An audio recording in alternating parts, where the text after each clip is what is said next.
নিষ্ঠতার সাথে আল্লাহকে ডাকে।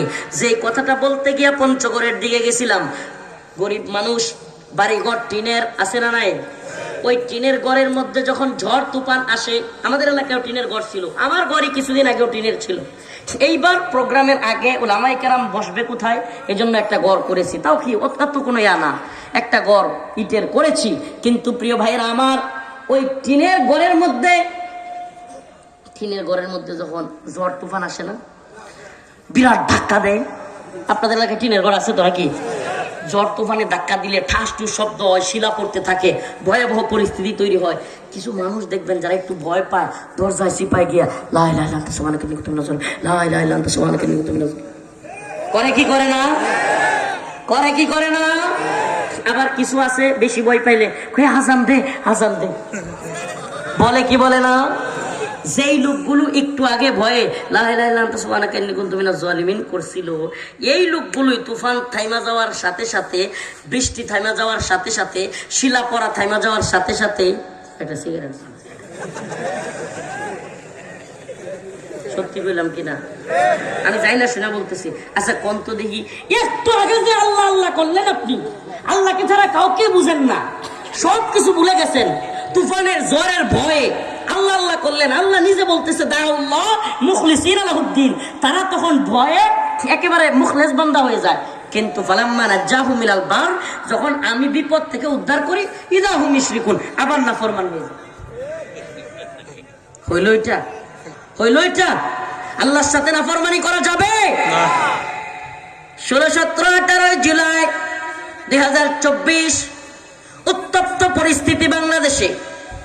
হাসিনার জুলুম সর্বোচ্চ পর্যায়ে চলে গেছে।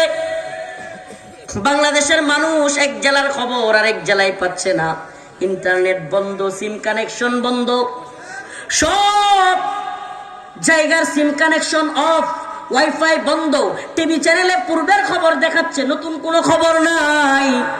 16, 17, 18 জুলাই ভয়াবহ পরিস্থিতি।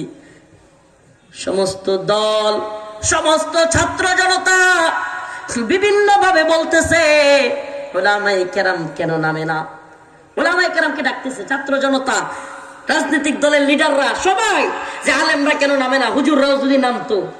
ও প্রিয় ভাইরা আমার, প্রিয় মুসলিমরা, আখিরি মেসেজ, আমরা কত বড় নেমক হারাম জাতি। আল্লাহ বলেছেন ইন্নাল ইনসানা লিরাব্বিহি লাকানুত, মানুষ বড় নেমক হারাম। যখন সমুদ্রের বিপদের মধ্যে পড়ে তখন আমাকে ডাকে, কিন্তু আমি যখন উদ্ধার করি নাফরমানি করে। ঘূর্ণিঝড়ের কবলে পড়লে, বাড়ির মধ্যে ঝড় তুফানের কবলে পড়লে আমাকে ডাকে, কিন্তু যখন আমি উদ্ধার করি তখনই আমাকে ভুলে যায়। 16, 17, 18 জুলাই সারা দেশের উত্তপ্ত পরিস্থিতি। হাসিনা যেখানে যাকে পাচ্ছে খুন করতেছে, হেলিকপ্টার থেকে গুলি করতেছে, যাকে তাকে গুম করে দিচ্ছে। এমন পরিস্থিতিতে উলামায়ে কেরাম সারা দেশে নেমে গেলেন, আমরাও নামলাম। এদেশের আলেম ওলামারা, ছাত্র জনতা জীবন দিল, 70 থেকে 80 জন হাফেজ আলেম জীবন দিয়ে দিল। 5ই আগস্ট আমরা একটা নতুন বাংলাদেশ পাইলাম। হাসিনা, ছাত্র জনতা, উলামায়ে কেরাম, বুদ্ধিজীবী, শিক্ষক, ছাত্র, সকলের, ছাত্র জনতা, তাওহীদি জনতা, সকলের ঐক্যবদ্ধ প্রচেষ্টায় হাসিনা 5ই আগস্ট পালায়া যেতে বাধ্য হলো। কিন্তু অল্প কিছুদিন যাইতে পারে নাই, যেই তাওহীদি জনতার রক্তের বিনিময়ে, শাহাদাতের বিনিময়ে তোমরা উপদেষ্টা হলা, আজকে সে একজন উপদেষ্টা তাওহীদি জনতাকে নিয়ে তুচ্ছ-তাচ্ছিল্য করবার দুঃসাহস করে। আমরা তো বলি বাংলার জনগণ তাওহীদবাদী জনতার বিরুদ্ধে যারাই গিয়েছে তাদেরকেই বাংলাদেশ থেকে পালায় যেতে বাধ্য করেছে।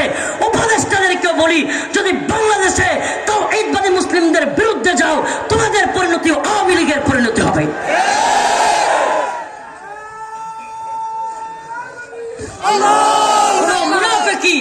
কোন মুনাফিকি চলতে পারে না, কোন গাদ্দারি চলতে পারে না। আমাদেরকে বলেন, এদেশে হাসিনা আমলে সবচাইতে বেশি জুলুমের শিকার আলেম ওলামারা হয় নাই? এটা কি কোনো বানোয়াট কথা? শুধু এক মামুনুল হক সাহেব কেন, শত শত আলেম নির্যাতনের শিকার হয় নাই? শেখুল হাদিসের সন্তান আল্লামা মামুনুল হক লাঞ্ছিত হয়েছেন, কত আলেমরা লাঞ্ছিত হয়েছেন। এমনকি দেশবরণ্য আলেম আল্লামা সাইদি রাহিমাহুল্লাহকে কারাগার থেকে আমরা যতটুকু জানি হত্যা করে ঢাকায় জানাজাটা পর্যন্ত পড়তে দেয় নাই। এদেশের শত শত আলেমদেরকে রিমান্ডের নামে নির্যাতন করে নাই। আমাদেরকে কি পরিমাণ নির্যাতন করা হয়েছে। আর এই নিকৃষ্ট লোকেরা এখন সেই ভয়াবহ ঘুম খুন নিয়ে আইনাগর নিয়ে পর্যন্ত তুচ্ছতাচ্ছিল্য করে। এই গুজব লীগ, আমি এদের নাম দিয়েছি গুজব লীগ। এদেরকে আওয়ামী লীগ ডাকবেন না, এরা হলো আওয়ামী গুজব লীগ। এই গুজব লীগ এখনো পর্যন্ত এদেশের আলেম ওলামাদেরকে এত কষ্ট দেওয়ার পরেও তাদেরকে নিয়ে তুচ্ছতাচ্ছিল্য করে মজা করে। আওয়ামী গুজব লীগ বাংলাদেশের উন্নতি এতটুকু করেছে যে ভারতের কাছে বাংলাদেশকে বিক্রি করে দিয়া বাংলাদেশকে গোলামির জিঞ্জিরে, গোলামির শিকল বাংলাদেশকে পরাইছিল। এই পঞ্চগড়ের মুসলমান, এই রংপুরের মুসলমান, এই বিশেষ করে এই অঞ্চলের মুসলমান ভারতের মাধ্যমে সবচেয়ে বেশি নির্যাতিত, নিপীড়িত। এরা সীমান্তে তিস্তাবাদ পানি আটকায় দিয়া এই রংপুরবাসীকে কষ্ট দেয়, এই অঞ্চলের মুসলমানদেরকে, এই অঞ্চলের মানুষকে কষ্ট দেয়। আবার যখন পানির দরকার নাই তখন বন্যার পানি ছেড়ে দিয়া সমস্ত মানুষকে বাসায় মাইরা ফেলে।